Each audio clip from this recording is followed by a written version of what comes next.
Virgo, hey y'all. How are you doing? You have reached your southern intuition. And this is a reading for Virgo. Note this reading may not resonate with everyone, but I believe that everything connects eventually. So if it is your message to hear, you will do so. And then please like, share, and subscribe. Virgo, your birthday's coming. We are entering August. It is Leo season, and your season is about to hit. It's on its way. Let's get your cards here. You don't need to be all in your head. Wake up. Maybe take some melatonin. Ever tried that? It might help you sleep.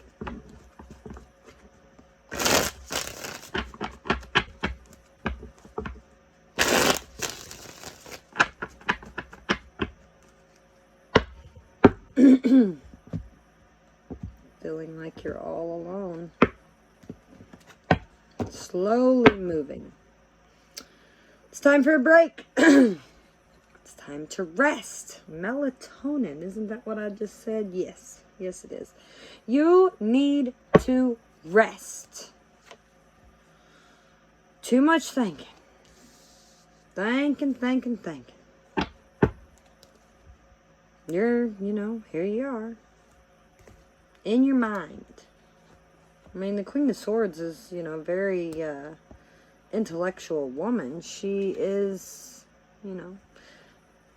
she has needs, but most of them are met. But she's still seeking something to satisfy her. She can't figure out what that is. It just might be the Ten of Cups and happily ever after. But you gotta have strength to deal with that. You've got some options. But you're fighting them all off. You don't want to deal with love. But something's changing here. You're going to get the determination to move forward. Well, maybe when everything collapses and falls to the ground here, you'll finally wake up and be like, oh, jumping off with giddy abandon. Your hope here, the Queen of Wands. So, something you're very passionate and driven about. The outcome, the sun, yes, amazing. Wasn't that great? Are you rejecting all of this? Good grief. Well, there's something here that you feel like you've got to fight against. That's why you're being the Queen of Swords here. You're just kind of taking the high road. It's not really advice to you. You know the only way to deal with your mate is with intelligence, integrity. Make them understand, with your mean sword here. You've been manifesting something, but it's almost like you're rejecting what you've been manifesting because you're so stuck in your head about something that ended in the past. And you might have manifested that ending. You might have self-sabotaged it because you are still here rejecting something. Because challenging you, coming towards you here, is that of love. The Ten of Cups. I mean, yeah, here he is. Coming on his pony. It's gonna take a little bit of planning, to get to this stability here, and that's you getting your strength back, working towards love and what love is. And I feel like you've got a lot of options, and some of them options might have ended. You might have moved really fast towards some of them, or something might have ended really fast. You might have got involved and then it was like, oh, fell apart. So now, nope, don't want nothing else. Yeah, because that shit was toxic, right? You don't want to deal with that. But you're still pushing forth. It's like you found an option and you're pushing forth with that. But showing up here in your mindset is you are just very defensive. You know, you don't want to be the only option. Like you want a relationship, but you're like, I can just pour my emotions out. It's not really going to bother me what I do here. So you're moving, you know, this is just seeming to be really heavy. It's like relationships are heavy.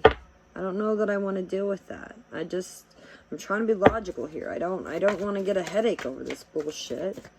You know, not everything's fair. Not all situations are fair. But you've been kind of like intrigued, very intrigued by one of these options, I feel like. But someone is still kind of self-sabotaging here. Why is this 7 and 5 up here? Why are you being so defensive and so... Oh, that son of a bitch ghosted you, didn't they? Something happened. Someone left you out in the cold. Some kind of money gimmick here.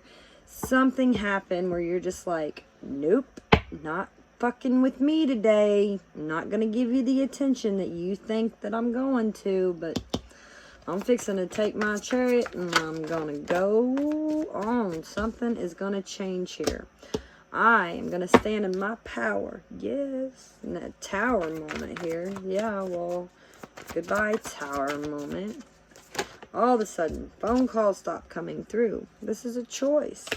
Look, if someone's going to manipulate emotions here, you know, well, it's time to just jump off. What are my options, right? I just want to have a good time. The Queen of Wands is having a good time. You know, she's got her needs met and she is alone. Because when the tower falls, you got to defend yourself. You got to step up. You got to be like, hey, nope, not fucking with me today. And so you're determined. I feel like this tower moment has made you determined to move on, because this might have been something that you've been rejecting because you've just been sitting here fiddling with all these other options. And you've rejected this. But it's coming. It's coming towards you here. You're hoping for that passionate Queen of Wands, or being that passionate Queen of Wands. Well, stay close to people that feel like sunshine. You're going to have to wait. It's going to take a little bit of time. But you're going to get balanced. You're going to get some rest. And that's when that love appears, you know. That's when that emotional fulfillment that you've been waiting for so long, and the attention that you deserve. Your hopes, your wishes. That's when all that's coming through. When this ends, you know, again, it could be self-sabotage. Maybe that's you waking up to that. Maybe that's you finally taking the break and knowing that, hey, it's time to get balance here. Your intuition is screaming. It's time for a change. You got to get out and stop being sad about those things here that you lost, and turn around. Turn around and pay attention to what's right in front of you. Let's get you a Tarot de la Nuit. Get you a message from the Tarot de la Nuit. And we got strength, if it will fall out. There's also the 5 of Wands and the 8 of Pentacles here. So it's kind of a muse to you, you know. Again, you're just kind of sitting there. You're not really working on this much more. I mean, look, you both could go down and sit and have coffee and tea and talk over it, you know. This is just kind of, you're sitting in this bridge of sorrow energy. But, you know, you might have been, you used to be lovers or competitors. Now you're competitors. You're not even getting along anymore. And the strength is all about taming that beast within. Maybe that's where you're, you know, finally getting that chariot where it's supposed to go. She says, the lion beside me represents my beast within. Do you want to know how I tame this wildcat? Not with rage, violence, or hate. Instead, with patience, compassion, forgiveness, and love. This is the soft way I chose to approach everything. That is how I created a safe environment in my life. My message to you today is that you can do the same. You can use peace to tame your inner and outer beasts. The strength you need is already within you. You already have the power to overcome any obstacle. Let your confidence grow. Conquer your fears. Control your impulses. And do not act irrationally. Break all negative energies. Quiet them. Find more peace. Fight any doubt that you may have. This way, you will be stronger in the end and always. And good luck with that.